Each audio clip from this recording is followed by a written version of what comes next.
Hey, this is John Jorgensen, and welcome to another episode of the Go With John Show.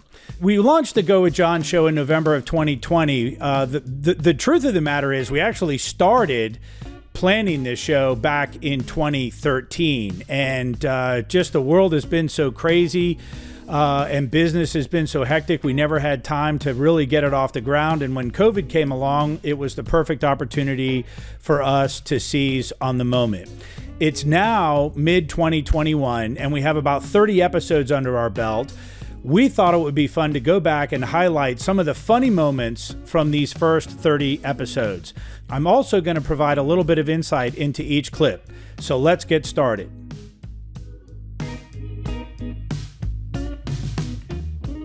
So the first clip is Jeff Detweiler, and he tells us a story about when he thought he was getting punked. In this clip, the CEO of Long & Foster Companies, Jeff Detweiler, talks about the first week he was in the office and how he felt like somebody was playing an elaborate prank on him.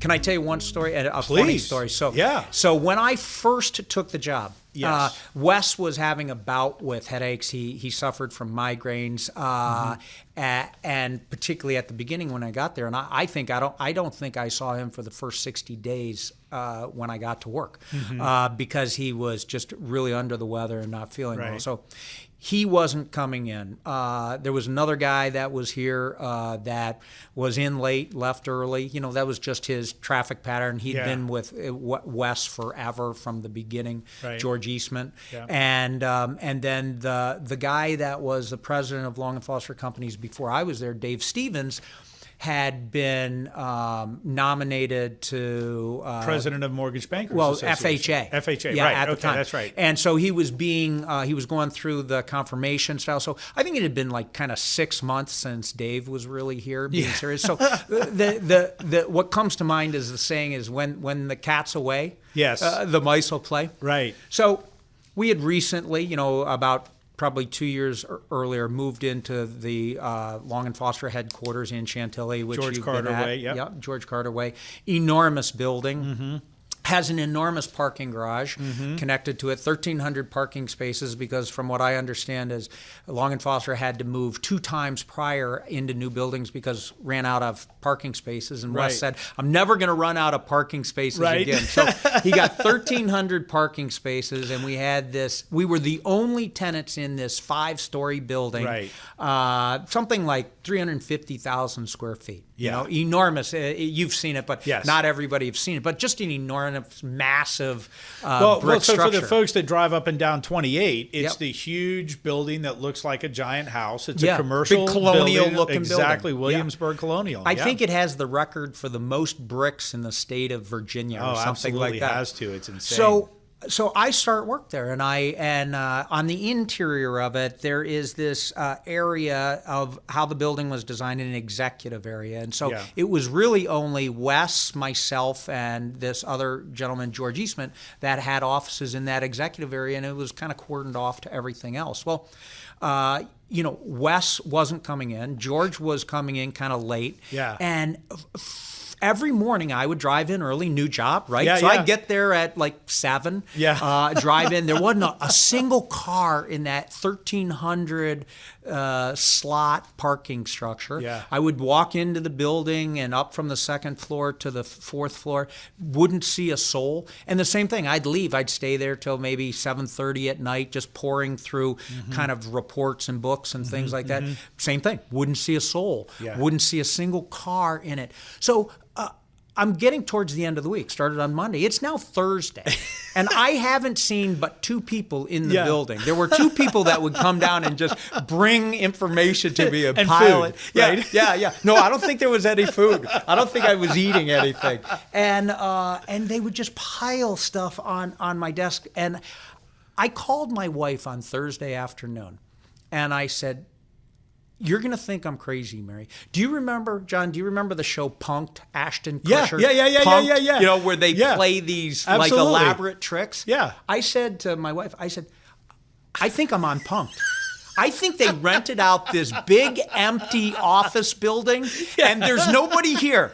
And they hired me, and here's this guy Detweiler that's sitting in this office all alone, and he thinks he's running this big huge company with 10,000 agents and 1,000 or 2,000 employees, and there's nobody here. Yeah, that's nobody hilarious. here. So it wasn't until like the 10th business day that I actually saw somebody other than these two people, and I realized it's a little bit different now. Yeah. Well, now it's back to empty again because of COVID, it is back to right? empty. Yeah, so it is back to empty. Yeah. So everything old is new again. That's right. It's just like bell bottoms. I'm still waiting for elephant bottoms to come back, right? Those jeans. Right. Ed Schudel, BMW. This clip is both funny and a good lesson. Ed Schudel of RGS Title shares his experience at the BMW headquarters in Germany.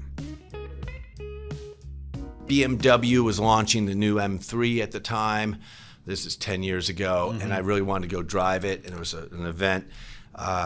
Pushed, asked, called, got invited, and then one day we're at the track. Well, actually, the night before, we had a dinner. So there's 40 of us at the Nürburgring in Germany, the famous Nordschleife.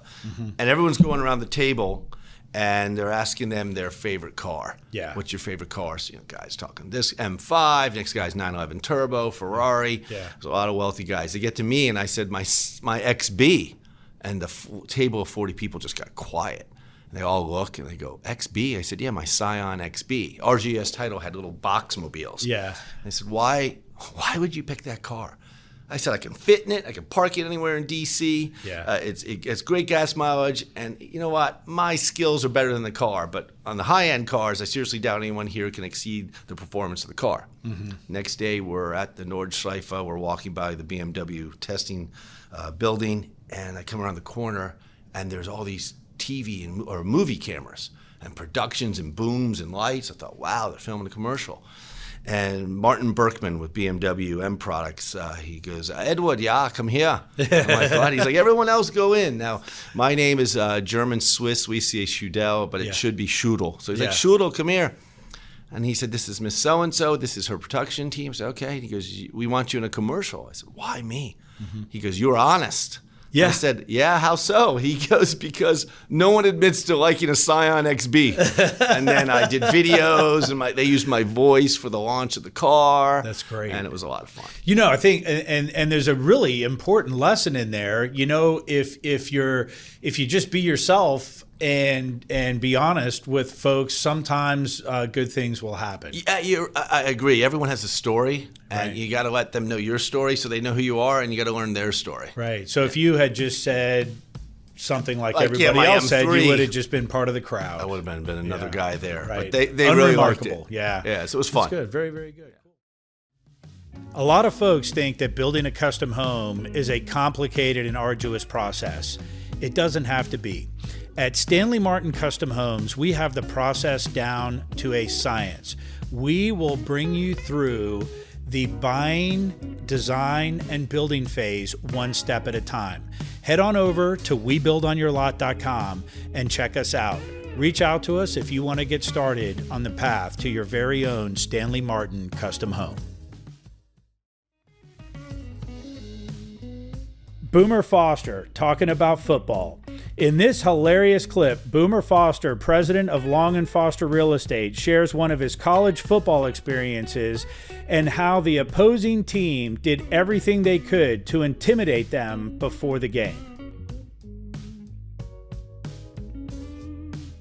So let's talk a little more about football. So tell me the 1991 story where you were in the locker room, Florida State, actually. Florida State, yep. Yeah, so in 1991, South Carolina was not yet in the SEC. My freshman year, it was their last year of us being independent. So we played Georgia Tech and Duke and Virginia Tech and West Virginia and Clemson. And a lot of these teams were not SEC teams. But in 1991, Florida State was a different team than they are today. They were in the middle of about an 18-year run.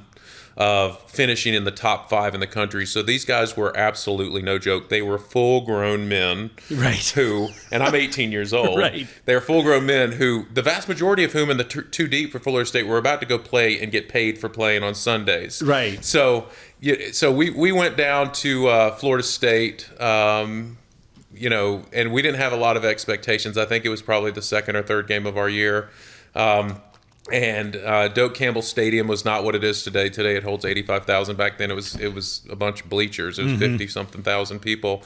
But they were smart because they put the student section on top of the visitors' locker room. And if anybody knows Florida State are the Seminoles. So, they do the chop and all of that stuff. And on top of and they've got Chief Osceola, who comes out with a spear, and he's riding a horse before the game, and the spear's flaming, and he looks at you, and the horse rears up, and he pounds the spear into the middle of the Seminole, and you're looking around going, this is not good, you know? So even worse, though, I'm just telling you, we're sitting in there before the game. I'm 18 years old. A year before, I was playing in front of a few hundred people, right? Maybe 1,000 on a good night. Right. And we're about to go play the number 2 team in the country. Yeah.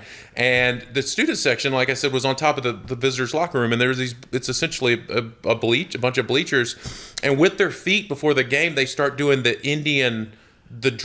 war drum chant thing. There's a bump, bump, bump, bump, bump, bump, bump, bump, with their feet on top of the visitors' locker room. And I'm looking around going, oh, they're going to kill us. And, you know, and everybody else is kind of looking around, and I'm thinking, you know, this is on national television. We're about to go get embarrassed. I'm sure that my ex-girlfriend from high school is going to watch with great glee as we're taken apart by the number 2 team in the country. And my mind was not right. I normally tell that story from the context of getting your mind right, because the coach walks into the locker room, as Sparky Woods at the time, and he looks around and he goes, get your mind right, boys, get your mind right. And I'm going, this is really difficult to get your mind right in this situation. So we went out there, and I remembered it wrong. I actually looked it up this morning at how bad we got beat, because I thought we were relatively close, because it felt close, but they beat us like 38-14. They tore us up. Yeah. So how did you manage to get your mind right? Did you get your mind right, or did you just go out there quaking in your boots? I will tell you that I'm not sure that I had to necessarily get my mind as right. I did play on as a tight end and not just on special teams. I caught a pass, and the moment I caught it, and there wasn't a whole lot of running because I wasn't very fast. If I caught it in the touchdown or in the end zone, that's how I scored a touchdown. There wasn't a lot of running into the end zone for me. Right. But I caught a pass and ran about 2 yards, and some linebacker running a 4.4 planted his helmet into my ribs, and I had a scrape up the side of my. I left limping. But and your dad was there to tell you you're not hurt. Yeah, right? Well, it's funny because my mom's from Florida and her family was there, and you know she's a Gator, but her brother and sister are Florida State fans, and so you know they're looking at as we're coming out after the game, and you know they're looking at us with such sympathy. I'm like, I'm just glad I'm still alive. Right? Okay, don't feel bad for me. I'm glad we're not dead. Yeah.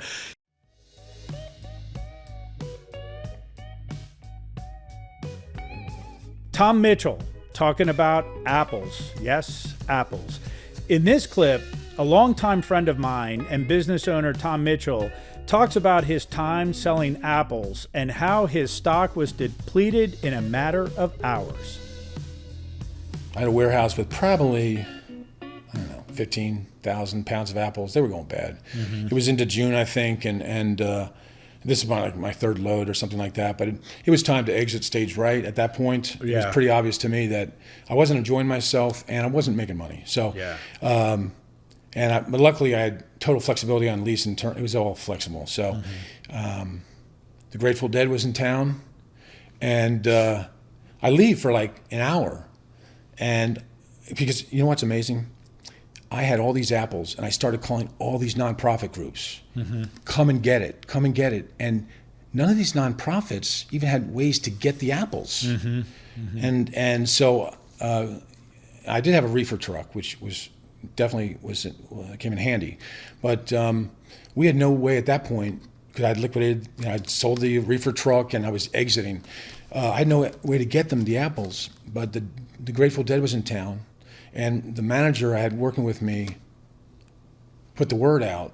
And when I came to my office, that afternoon, there were boxes on the street everywhere. These people from the Dead concert, they cleaned out my entire warehouse in 2 hours. So I don't know. I'm like, what the heck? You think they had the munchies? I was a little pissed because the guy my manager didn't ask my permission. He Right. knew where we wanted to go. Right. But I was a little pissed about it because, I did, that's probably $8,000 in apples, and maybe I could have given it to someone myself, but yeah, they were cleared out in a matter of an hour or two. The Grateful Dead at the Cab Center, must have been the Cab Center back then. Right. But everybody staying at all the motels, they just all natural apples, just eating. They were gone. I'm John Jorgensen, and if you want to learn more about buying a home or selling your existing home, contact us through the show. We work with an incredible network of professionals who can help you get through the process smoothly. Again, that's gowithjohn.com.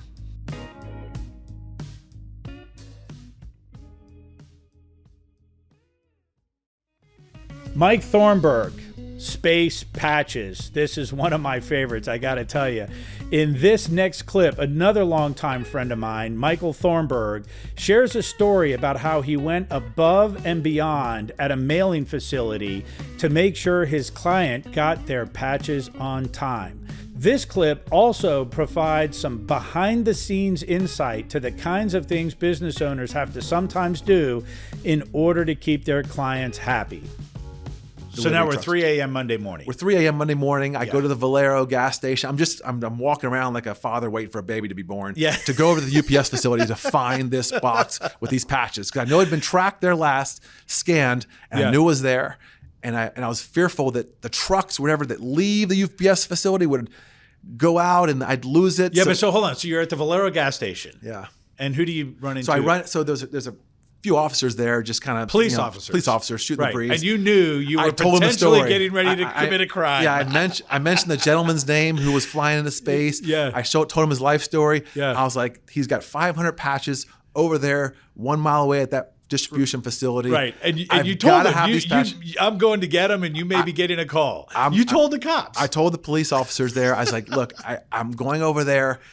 I have to, you understand, I'm desperate. I have to have these patches. They were actually kind of helpful. And they said, well, one of them knew somebody that worked in the sorting. And they said they do get there like 3:30 in the morning to do their sorting before the rest of the staff come in. So he even told me the time that the employees go in. So that was like great news. So I was like, sweet, I'm using this to go in the employee entrance like at 3 o'clock in the morning.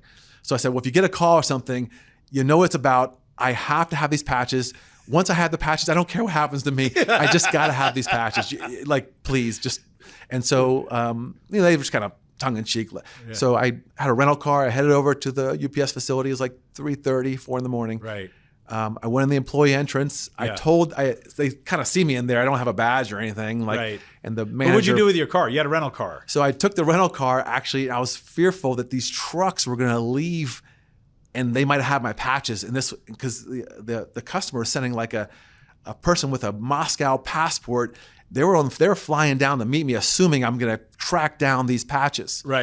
And so I had to have these patches. So I took the rental car and I blocked the exit where the tractor trailers leave. I was just fearful. I don't know what would happen. Maybe they were scanned there. Maybe they're in this truck. Maybe they leave. And so I blocked the exit where the tractor trailers leave the sort to head out to the local distribution places or maybe head back to other places. So nobody can leave there. Nothing, the patches can't possibly leave there. I was just so I was going to heck these patches. And so I head over to the facility. I start freaking them out. Finally, the manager was like, you got to get out of here. And I was like, well, can I come back and help look for the patches? You understand, I told her the story. I was like, I got to have these patches. I got to have these patches. So she calls the police because I wouldn't leave. They come over. Now, was it the same cops that were at the Valero? I didn't recognize any of the police officers, but I think they had known about the story, so maybe they must have talked. I didn't recognize. They had radios. I didn't recognize any of the police officers that came over.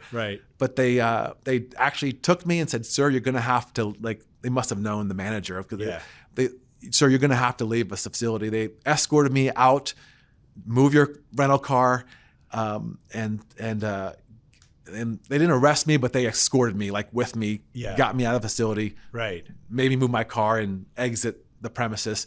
The manager said, "I have your cell phone number. I'm going to call you as soon as we find these patches." Right. And I was like, "Please, please, please, just I'm be sitting over there." And the police officer says, "Why don't you head over to that, over to the gas station and wait for her call?" And I was back to the Valero. And then finally, eventually at like 6 a.m, they found them, and I opened up in front of the whole staff at UPS. It was like a huge celebration. And I gotta tell you, opening that box, making sure they weren't the business, right? Yeah, making sure they weren't misprinted or something. Oh my God, that's a whole nother thing, right? I'm like, wrong colors. Please have the spelling right and everything on here. Oh gosh. So I grabbed the patches and I head over to the airport in Houston, and I meet the envoy I hand them to him, escort him to the tarmac, watch his plane take off. Wait, did they buy you a ticket? Right. So they bought me back then. It was you're allowed to go through the ticketing. You can't even get on to the. Actually, I think I bought the ticket to the flight to Moscow. Yeah. No. I just bought a ticket to get. I think I bought a cheap ticket somewhere to get on that concourse, so I could go with them and physically watch the plane take off, which I did through the window. That's dedication. Yeah, well, I just you don't go through all that to you just have them have the envoy miss the flight exactly, or something. And that guy, as soon as he left, I called them and said, "Hey, he's taken off. It's flight." Yeah. And so that was, and really you don't really get too much out of that, but I made a client tremendously happy. I mean, they don't know the backstory of all the things. They don't know, they probably don't remember that they ordered them from somewhere else. They didn't come through, but they do remember how they feel when you do something for them like that. Right. And so that person, that company's still a client today. And you know what? And how much did you charge them for all this extra service? The patches were cut. I didn't charge them anything. The patches were, I can't remember at the time, but it was like a $3 to $4 patch. Nothing. Right. So $1,500. Nothing. Yeah, exactly. Yeah. So you bought the plane ticket to get down there, the plane ticket to get back, and you went through, almost got arrested, and bought another ticket to watch the patches get on the plane. But see, that's what it takes. Yeah, that's what it takes. People don't forget that either. Yeah, your client will never forget it. But I think most folks out there that you run into every day don't realize what you're doing, right? And then you go back to work on, I guess you don't get back to work till Tuesday, and this was this big monumental deal to you, but now you just got to go back and deal with people calling in sick, and somebody wants Friday off, and but that's what it is to be a business owner. It's a pretty amazing story. You should be really I mean, there's tons of the stories like that. I mean, I've had. So that was a few of the many, many funny stories from the show. We hope you enjoyed listening. Head over to gowithjohn.com and listen to more episodes, or listen on your favorite podcast platform. Go out there and build something extraordinary.